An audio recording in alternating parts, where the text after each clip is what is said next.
What's up guys?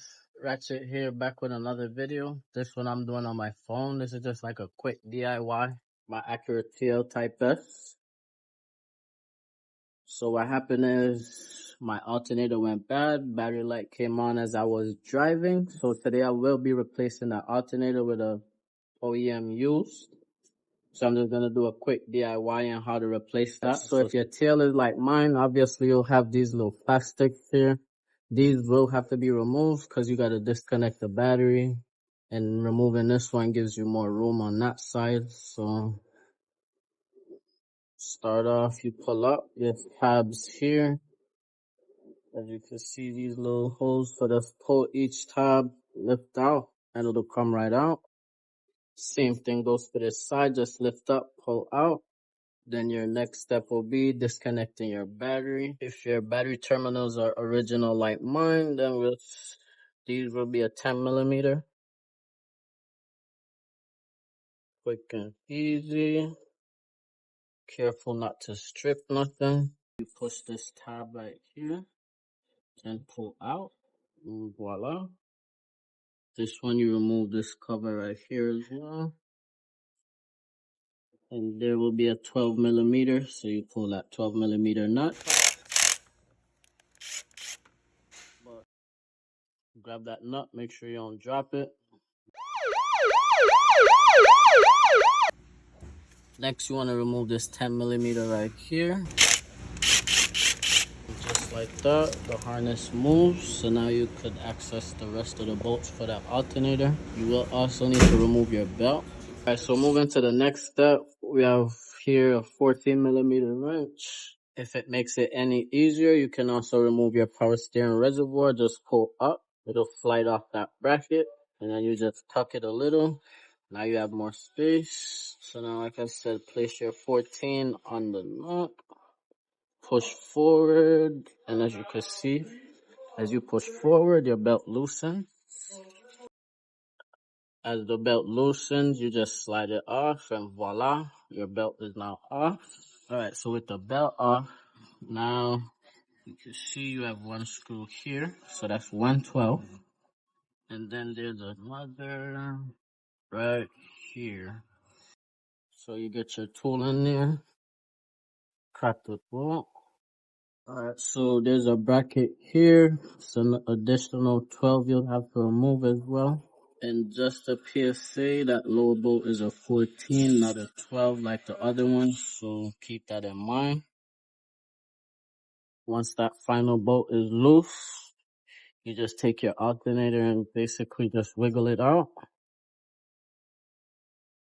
Now for the last few steps, as you can see, the alternator is out, but clearance is an issue. So what we'll have to do now is 1, 2, and 3. So you remove your reservoir and this fan right here. Make sure you unplug it, obviously. And then your alternator should be able to come out. Once you move that fan, here comes your alternator. Just be careful not to dent the radiator. Alright, so putting the new alternator in. Obviously, everything goes in reverse order. So first you put your alternator back in. So make space. Careful again not to damage your radiator.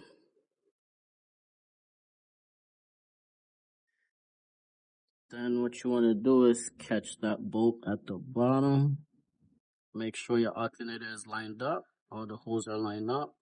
Start it by hand. You don't have to tighten it, but just start it by hand so it don't come out. After you catch that bolt, then you want to do the same for your bracket. Then you want to lift your alternator up. And then catch that other bolt for that. Alright, so now that you have your alternator installed, all bolts are tightened. Now you could reinstall your fan. So if you look closely, all the way down there, there's supposed to be another 10mm right here. Yeah, so there's supposed to be another 10mm right here that goes on the bottom of the fan. So on mine, that bolt was missing, so I'll replace that right now. So for that, volt, what I'll do is just catch it by hand. I won't tighten it as yet. So in that event, the fan will just slide right in. Once you caught all those bolts, you want to tighten those. Then followed by reinstalling your reservoir. Also, you want to remember to replug your fan. Please don't forget. Make sure you hear that click, double check.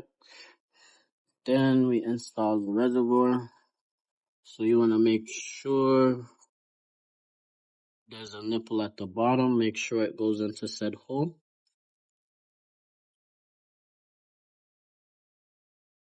And there's also a slot right here. So make sure that goes in as well. And then you catch your 10mm bolt right there, and you could go ahead and reinstall a belt. So what you want to do is start lining everything up. Make sure nothing slipped off at the bottom. If you need a diagram, there'll be a few online. Just Google it. Alright, so now that you have your belt back on, everything is routed. Double check, make sure the belt is not hanging off any of the pulleys. Get your tool on that pulley, on your idler pulley. And then we're gonna slip it over here on your power steering pulley. And just like that, the belt is installed. Just double check. Make sure it's all good. Okay, then you want to reinstall your reservoir. So you just slide that bracket back on there. Voila. Now you just put your harness back. Remember that 10 goes here, 12 nut there, and then you just plug it in.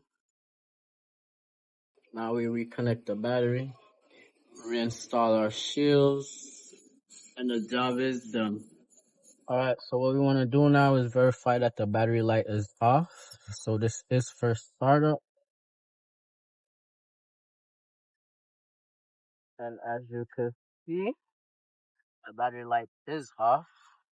I'll be doing an additional volt test to make sure it's putting out the correct voltage. If you have one of these, a Navi unit like I do, you'll have a code there, or it'll be in your handbook, in your manual. If not, then you'll have to contact your Acura dealer and try to receive that radio code.